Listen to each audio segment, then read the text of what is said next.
एक समय की बात है। चंदीपुर गांव में हमेशा अजीबोगरीब घटनाएं हुआ करती थीं। गांव वालों का मानना था कि उनका गांव श्रापित है। जब भी कोई गांव वाला जंगल की तरफ जाता तो वह जिंदा नहीं लौटता। एक दिन गांव का नंदू किसान अपनी गाय के साथ जंगल के रास्ते से अपने गांव की तरफ जा रहा था। नंदू किसान डरता हुआ अपनी गाय के साथ थोड़ा आगे बढ़ता है तो उसे एक पेड़ के नीचे एक औरत दिखाई देती है जो देखने में काफी डरावनी लग रही थी।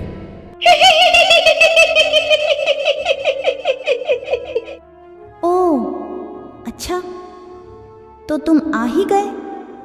अच्छा हुआ, कोई तो इस जंगल में आया। मुझे भी बहुत दिन हो गए किसी इंसान का खून नहीं पिया। आज तो शिकार खुद चलकर आया है। आइसक्रीम की तरह चूस चूस कर पीऊंगी, मजा आ जाएगा। कौन हो तुम?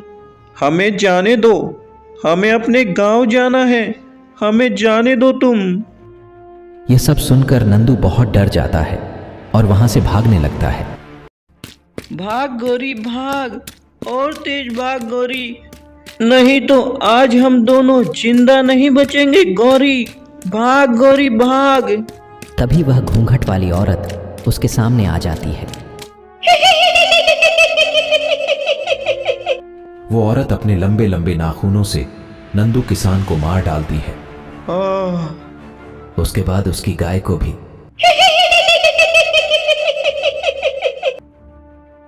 अगली सुबह यह खबर गांव वालों को पता चलती है। अरे भैया, सुना है उस घूंघट वाली औरत ने कल रात नंदू किसान और उसकी गाय को मार डाला। हाँ भैया, अब तो इस गांव में रहने से भी डर लगता है, लेकिन क्या करें भैया, गांव छोड़कर जा भी तो नहीं सकते। और ये बोलते हुए दोनों बहुत उदास हो जाते हैं। नंदू के मरने की खबर उसके घर पहुंचती है।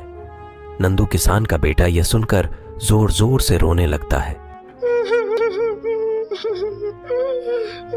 अरे अरे, अब बस भी कर तेरा ये रोना धोना। तेरा बाप तो तुझे छोड़कर चलता बना। अब मैं कहाँ से खिलाऊंगी तुझे रोटी? चलता बन यहाँ से। अब मैं तुझे नहीं रख सकती। मेरे पास तो मेरा बेटा है, निकल जा यहाँ से। अरे हाँ माँ, निकालो इसे यहाँ से। पिताजी का बड़ा लाडला बना फिरता था, अब आएगा मजा। इसके बाद पप्पू बड़े उदास मन से वहां से चल देता है। चलते चलते वह गांव के उसी जंगल में आ जाता है। जैसे ही पप्पू जंगल के अंदर प्रवेश करता है, उसे डरावनी आवाज सुनाई देती है। अरे अरे, ये कैसी अजीब सी आवाज सुनाई दे रही है? मुझे तो बहुत डर लग रहा है। हे भगवान, मेरी रक्षा करना। तभी वह देखता है एक पेड़ के नीचे एक औरत बैठी है। आ गया तू। अब मुझे एक नया शिकार और मिल गया। अब मैं कुछ ही दिनों में अमर हो जाऊंगी।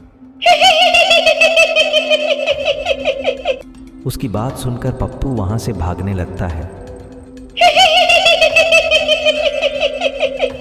तभी भागते भागते पप्पू एक गड्ढे में गिर जाता है और वो औरत वहां से चली जाती है।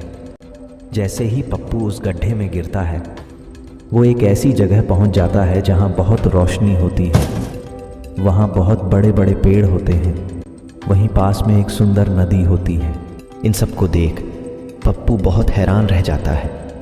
अरे, ये मैं कहाँ आ गया? ऐसा अजीब सा जंगल तो मैंने कभी नहीं देखा।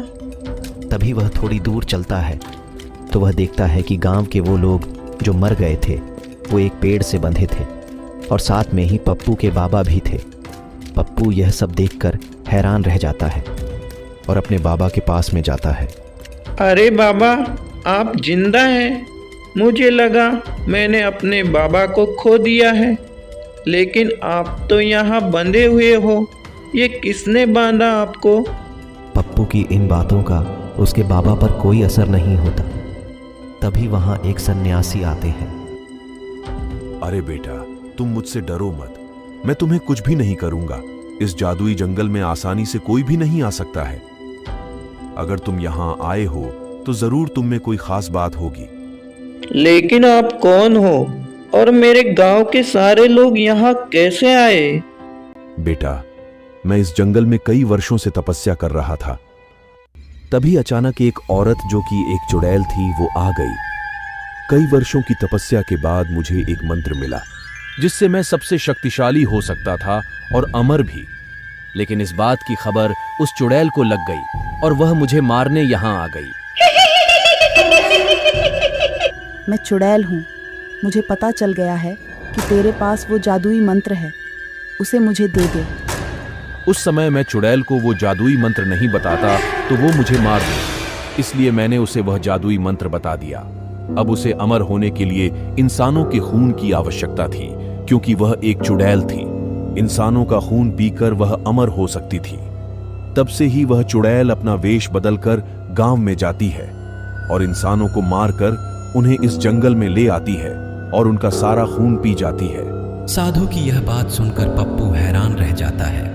तो क्या मेरे बाबा अब कभी जिंदा नहीं हो पाएंगे? बेटा, जिंदा हो सकते हैं, लेकिन उसके लिए तुम्हें एक कठिन राह से गुजरना होगा।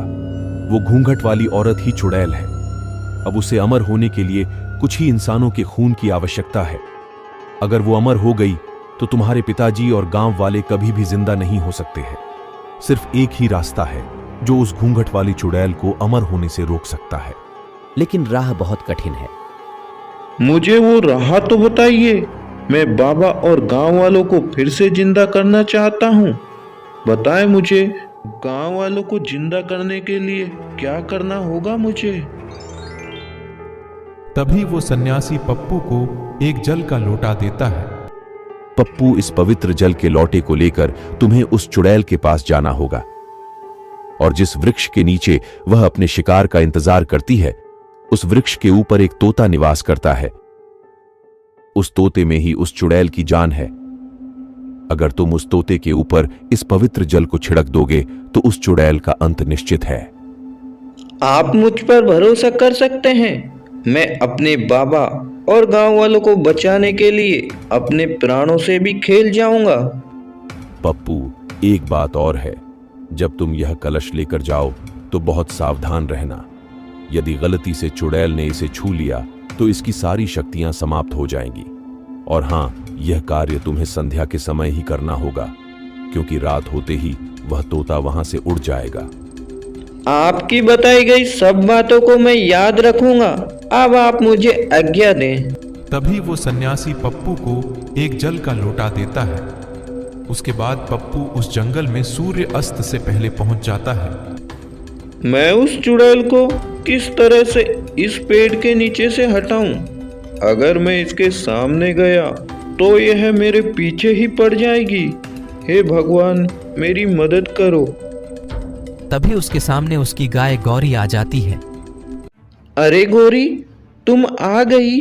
तुम भी जिंदा हो? हाँ पप्पू, मैं तुम्हारी मदद करने आई हूँ और मैं तुम्हारा रूप लेकर उस चुड़ैल के सामने जाऊंगी, जिससे वह मेरे पीछे भागेगी। तब तुम पीछे से जाकर उस पेड़ पर बैठे तोते के ऊपर यह पवित्र जल छिड़क देना। इसके बाद गौरी पप्पू का रूप लेकर वहां से चली जाती है। चुड़ैल के सामने जाकर, इधर देखो चुड़ैल, आओ मेरे पास, पकड़ के दिखाओ मुझे। अरे मैं यह क्या देख रही हूँ? आज मुझे मेरा शिकार खुद ही बुला रहा है। आज तो आनंद ही आ जाएगा। उस दिन तो तुम कहीं भाग निकले थे, आज तुम्हें कोई नहीं बचा पाएगा। सूर्य अस्त होने ही वाला है। अब मुझे उस पेड़ के पास जाना होगा और उस तोते पर इस जल को छिड़कना होगा। पप्पू झट से उस पेड़ पर चढ़ जाता है और देखता है एक बड़ा सा तोता उस पेड़ की डाल पर बैठा है। तभी पप्पू कलश से जल लेकर उस पर छिड़क देता है। जल के छिड़कते ही वह तोता जलने लगता है और इधर चुड़ैल गौरी के पीछे भागते हुए जलने लगती है। अरे अरे, ये क्या हो रहा है? मेरा शरीर कैसे जल रहा है? मेरे साथ धोखा हुआ है। मैं फिर आऊंगी तुमसे बदला लेने के लिए। तभी उसका शरीर जलकर राख हो जाता है। हे ईश्वर, तेरा धन्यवाद, मैं इस चुड़ैल को मारने में कामयाब हुआ। कुछ ही देर में सन्यासी और सभी गांव वाले वहां आ जाते हैं।